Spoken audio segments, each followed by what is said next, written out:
Assalamualaikum warahmatullahi wabarakatuh.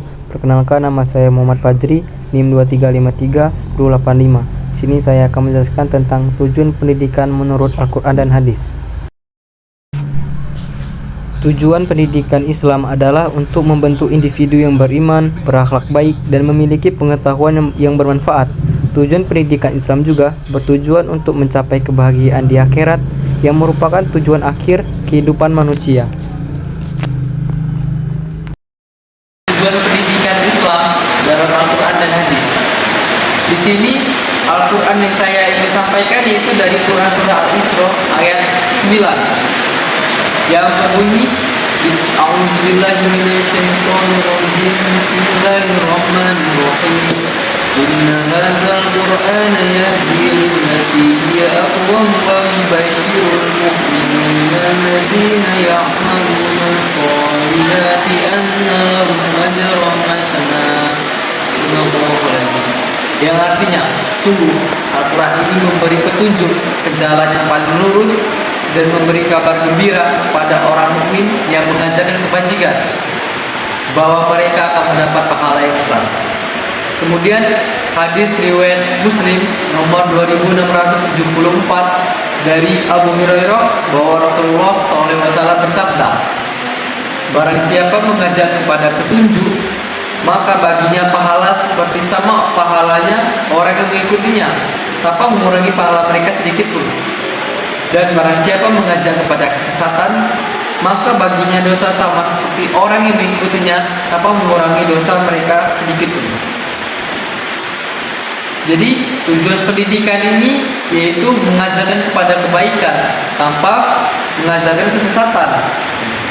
Seperti yang kita ketahui bahwasanya tidak mungkin seorang guru ngaji, seorang dosen atau ya bisa disebutkan guru lah, tidak mungkin mengajarkan kepada murid-muridnya atau seorang anak mengajar kepada kesesatan. Yaitu dia memberi kepada kebaikan, mengajar kepada kita yaitu kebaikan tanpa memberi kesesatan. Seperti mengajak kebaikan, memberi petunjuk atau mencari pahala. Sedangkan menurut dosen kami yaitu Rumiana, tujuan pendidikan yaitu mencari takwa, yaitu ridho Allah.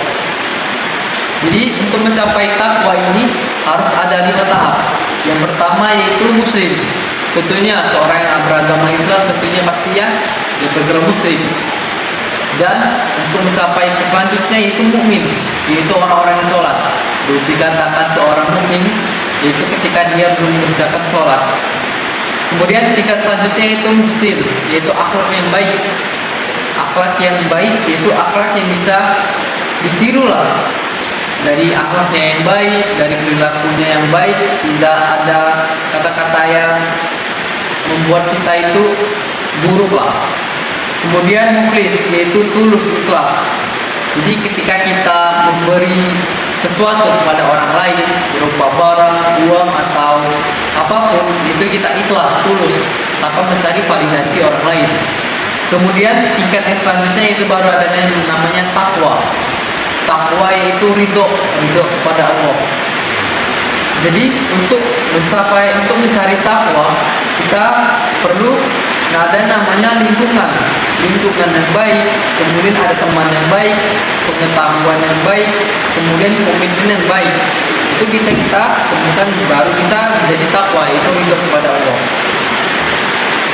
Jadi teman-teman sekalian, bahwasanya memang benar dalam tujuan pendidikan itu ada 2, yaitu memberi petunjuk ke jalan yang paling lurus, yaitu kebaikan, kemudian mencari takwa kepada Allah.